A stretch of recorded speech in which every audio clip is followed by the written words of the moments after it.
Good morning all.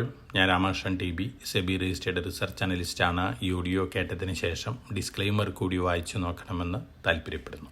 ഇന്ന് നമ്മൾ expect ചെയ്യുന്ന flat to slightly better opening ആണ്. ഏഷ്യൻ മാർക്കറ്റുകളെല്ലാം തന്നെ ഇന്ന് മോർണിംഗിൽ സ്ലൈറ്റ്ലി ബെറ്റർ ആയിട്ടാണ് ട്രേഡ് ചെയ്യുന്നത്. ചൈനയിൽ മെയ് മാസത്തെ റീറ്റെയിൽ സെയിൽസ് ഡാറ്റ വന്നിരുന്നു. 2023 ശേഷമുള്ള ബെറ്റർ ഫിഗറാണ്. അതുകൊണ്ട് തന്നെ ചൈനീസ് മാർക്കറ്റുകൾ ബെറ്റർ ആയിട്ടാണ് ഇന്ന് മോർണിംഗിൽ പെർഫോം ചെയ്യുന്നത്. ജാപ്പനീസ് മാർക്കറ്റുകളും ബെറ്റർ ആയിട്ടാണ് ട്രേഡ് ചെയ്യുന്നത്. കഴിഞ്ഞ ആഴ്ചയിൽ ഇസ്രായേൽ സംഘർഷത്തിൻ്റെ ഇമ്പാക്റ്റിൽ ജപ്പാൻ ഒഴികെ എല്ലാ മാർക്കറ്റുകളും വീക്കായിട്ടാണ് ഗ്ലോബലി ക്ലോസ് ചെയ്തിരുന്നത്. പക്ഷേ ഈ സംഘർഷത്തിൻ്റെ നെഗറ്റീവ് ഇമ്പാക്റ്റുകളൊക്കെ ഒരു പരിധി വരെ ഡിസ്കൗണ്ടഡ് ആണ്. അതോടൊപ്പം തന്നെ കഴിഞ്ഞ ആഴ്ചയിൽ ടെക്നോളജി സ്റ്റോക്കുകൾ അമേരിക്കയിൽ മൈക്രോസോഫ്റ്റ്, ഒറാക്കിൾ, പാലന്റിയർ സ്റ്റോക്കുകളെല്ലാം തന്നെ പുതിയ റെക്കോർഡ് ഹൈറ്റ് ചെയ്തിരുന്നു. ഈ ആഴ്ചയിൽ അമേരിക്കയിൽ US ഫെഡിൻ്റെ മീറ്റിംഗ് ഉണ്ട് 17-18 തീയതികളിൽ. 18-ാം തീയതി ഇൻട്രസ്റ്റ് റേറ്റ് ഡിസിഷൻ അനൗൺസ് ചെയ്യും. ഇൻട്രസ്റ്റ് റേറ്റ് കുറയ്ക്കാനുള്ള തീരുമാനം വരികയാണെങ്കിൽ തീർച്ചയായിട്ടും അമേരിക്കൻ മാർക്കറ്റുകൾക്കും അതുപോലെ തന്നെ ഗോൾഡിനും അതൊരു പോസിറ്റീവ് ഇമ്പാക്റ്റ് തന്നെയാണ് നൽകാൻ പോകുന്നത്. G7 കൺട്രികളുടെ മീറ്റിംഗ് ഇന്നലെ ആരംഭിച്ചിട്ടുണ്ട്. 17-ാം തീയതിയാണ് എൻഡ് ചെയ്യുന്നത്. പല അനൗൺസ്മെൻറ്റുകളും വന്നേക്കാം. അതിനനുസരിച്ചുള്ള ഇമ്പാക്റ്റൊക്കെ പല സെക്ടറുകളിലും കാണാനുള്ള ചാൻസസ് ഉണ്ട്. നമ്മളെ സംബന്ധിച്ച് നോക്കുകയാണെങ്കിൽ എക്കണോമി റിലേറ്റഡ് ന്യൂസ് നോക്കുകയാണെങ്കിൽ എഡ്യൂക്കേഷൻ രംഗത്ത് ധാരാളം FDIക്ക് സാധ്യതകളുണ്ട്. 5 ഇൻ്റർനാഷണൽ യൂണിവേഴ്സിറ്റികൾ കൂടി മുംബൈയിൽ സെൻറ്ററുകൾ ആരംഭിക്കുകയാണ്. തീർച്ചയായിട്ടും ഇതൊക്കെ ഇന്ത്യനെ സംബന്ധിച്ച് എക്കണോമി റിലേറ്റഡ് പോസിറ്റീവ് ഇമ്പാക്റ്റ് ഉണ്ടാക്കുന്ന ന്യൂസുകളാണ്. അതോടൊപ്പം തന്നെ പല കമ്പനികളും ഓർഡർ ബാങ്കിങ് ന്യൂസുകൾ അനൗൺസ് ചെയ്തിട്ടുണ്ട്. HBL എഞ്ചിനീയേഴ്സ് 132.95 കോടി രൂപ ഓർഡർ വെള്ളിയാഴ്ച ബാഗ് ചെയ്തിരുന്നു. അതോടൊപ്പം തന്നെ ശനിയാഴ്ച 30.67 കോടി രൂപ ഓർഡറും ബാഗ് ചെയ്തിരുന്നു. കവച് ഇംപ്ലിമെൻറ്റേഷന് വേണ്ടിയാണ്. ഇത് പോസിറ്റീവ് ന്യൂസാണ്. ഒപ്പം ടീ കമ്പനികളെ സംബന്ധിച്ച് വളരെ പോസിറ്റീവായിട്ടുള്ള ന്യൂസ് വരുന്നുണ്ട്. ടീ സെഗ്മെൻറ്റിനെ കൂടി ഇൻഷുറൻസ് സെഗ്മെൻറ്റിൽ ഉൾപ്പെടുത്താണ് കേന്ദ്ര ഗവൺമെൻറ്. തീർച്ചയായിട്ടും ഈ ന്യൂസ് ടാറ്റ കൺസ്യൂമർ അതുപോലെ തന്നെ മറ്റ് ലിസ്റ്റഡ് ടീ കമ്പനികളെ സംബന്ധിച്ച് പോസിറ്റീവായിട്ടുള്ള ന്യൂസാണ്. വേദാന്തയുടെ ഡീമർജർ സെപ്റ്റംബറിന് മുമ്പ് കഴിയുമെന്നാണ് പറഞ്ഞിരിക്കുന്നത്. അതോടൊപ്പം തന്നെ ഇൻ്ററിം ഡിവിഡൻഡ് ഡിക്ലെയർ ചെയ്യാൻ പോവുകയാണ് വേദാന്ത.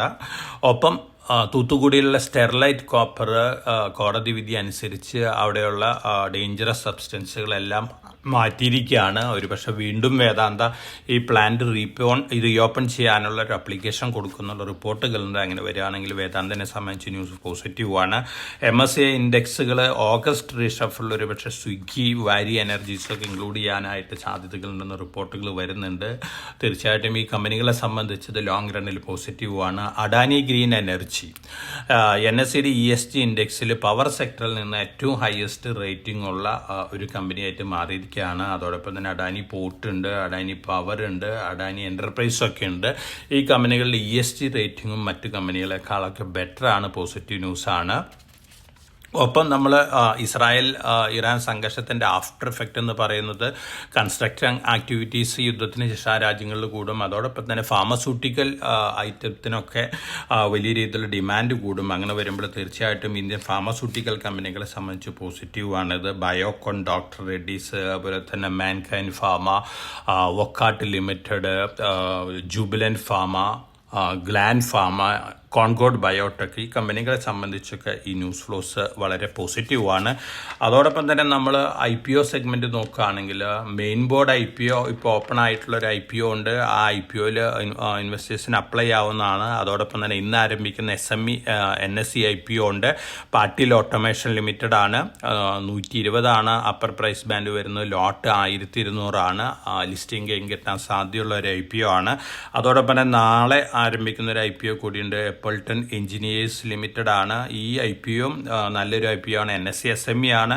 മാർക്കറ്റിലോട്ട് 1000 ആണ്.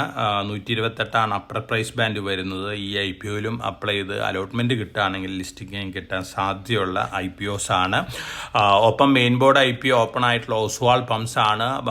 വെറൈറ്റി ഓഫ് പമ്പുകൾ ഉണ്ടാക്കുന്ന ഒരു കമ്പനിയാണ്. എക്സ്പോർട്ടും ഉണ്ട് 17 രാജ്യങ്ങളിലേക്ക്. ഈ IPOയിൽ അപ്ലൈ ചെയ്യുന്ന ലിസ്റ്റിംഗ് ഗെയിൻ കിട്ടാനായിട്ട് ഉപകരിക്കുന്നുള്ള ഒരു എക്സ്പെക്റ്റേഷനാണ് എനിക്കുള്ളത്. ഒപ്പം റിലയൻസ് ഇൻഫ്ര, റിലയൻസ് പവർ, ധാരാളം പോസിറ്റീവ് ന്യൂസ് ലോസ് കഴിഞ്ഞ ദിവസങ്ങളിലൊക്കെ ഉണ്ടായിരുന്നൊരു കമ്പനിയാണ്. വീണ്ടും ധാരാളം പോസിറ്റീവ് ന്യൂസ് ലോസ് തന്നെയാണ് വന്നുകൊണ്ടിരിക്കുന്നത്. അപ്പോൾ ഈ സ്റ്റോക്കുകളും ഒരുപക്ഷെ മാർക്കറ്റ് വോളാറ്റിലിറ്റിയിൽ താഴെ വരുമ്പോൾ long term point of view വാങ്ങാനുള്ള ഒരു അവസരമാണ് കിട്ടുന്നത്. ഒപ്പം നമ്മൾ ഗ്ലോബൽ സംഘർഷങ്ങളുടെ ഒരു ആഫ്റ്റർ എഫക്റ്റ് എന്ന് പറയുന്നത് തീർച്ചയായിട്ടും ക്യാപിറ്റൽ ഗുഡ്സ്, ഡിഫൻസ് റിലേറ്റഡ് സ്റ്റോക്കുകൾ, ഈ സ്റ്റോക്കുകൾക്കൊക്കെ ഭാവിയിൽ നല്ല സാധ്യതകളാണ് നൽകുന്നത്, പ്രത്യേകിച്ച് ഇന്ത്യൻ ഡിഫൻസ് സ്റ്റോക്കുകൾക്ക്. അതോടൊപ്പം തന്നെ അടുത്ത ട്രാൻച്ച് തേജസ് MK1A ഓർഡറുകൾ HAL ലഭിക്കുന്നുള്ള റിപ്പോർട്ടുകളൊക്കെ വരുന്നുണ്ട്. 67,000 കോടി രൂപയുടെ ഓർഡറാണ്. ധാരാളം ഓർഡേഴ്സ് കിട്ടിക്കൊണ്ടിരിക്കുന്ന ഒരു കമ്പനിയാണ് HAL. പക്ഷേ ഡെലിവറി തീർച്ചയായിട്ടും ഒരു കൺസേൺ തന്നെയാണ്. ഓൺ ടൈമിൽ ഡെലിവറി കൊടുക്കാനായിട്ട് ഇതുവരെ ഒന്നും സാധിച്ചിട്ടില്ല.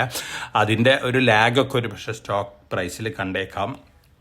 ഒപ്പം നമ്മൾ കഴിഞ്ഞ ദിവസങ്ങളിൽ അല്ലെങ്കിൽ കഴിഞ്ഞ മാസങ്ങളിലൊക്കെ ഗവൺമെൻറ് അനൗൺസ് ചെയ്തിട്ടുള്ള കാര്യങ്ങൾ, RBI അനൗൺസ് ചെയ്തിട്ടുള്ള കാര്യങ്ങളൊക്കെ ഇന്ത്യൻ മാർക്കറ്റിനെ സംബന്ധിച്ച് വളരെ പോസിറ്റീവാണ്. ജനങ്ങളുടെ കയ്യിൽ ധാരാളം സേവിങ്സ് കൂടുകയാണ്. അതിൻ്റെ ഒരു ഇമ്പാക്റ്റൊക്കെ സ്റ്റോക്ക് മാർക്കറ്റിൽ ഉണ്ടാവാം. നല്ല രീതിയിൽ SIP ഇൻഫ്ലോ വരുന്നുണ്ട്. അടുത്ത മാസങ്ങളിൽ നല്ല രീതിയിൽ SIP ഇൻഫ്ലോ വന്നേക്കാം.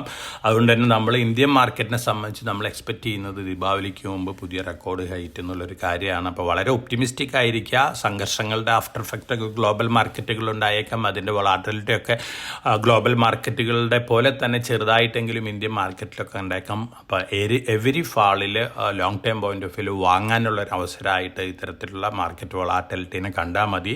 ഇന്ത്യയുടെ സ്റ്റോക്ക് മാർക്കറ്റ് പൊസിഷൻ വളരെ സേഫാണ്. ഇന്ത്യൻ എക്കണോമി വളരെ സേഫായിട്ടുള്ളൊരു സോണിലാണ്. അതിൻ്റെ ഒരു ഇമ്പാക്റ്റ് നമുക്ക് മാർക്കറ്റിലും അടുത്ത മാസങ്ങളിൽ കാണാനായിട്ട് സാധിക്കും. എല്ലാവർക്കും നല്ലൊരു ട്രേഡിൻ്റെ ആശംസിച്ചുകൊണ്ട് ഞാൻ ഇന്നത്തെ പ്രീ മാർക്കറ്റ് കമൻറ്ററിയോട് അവസാനിപ്പിക്കുകയാണ്. Thank you.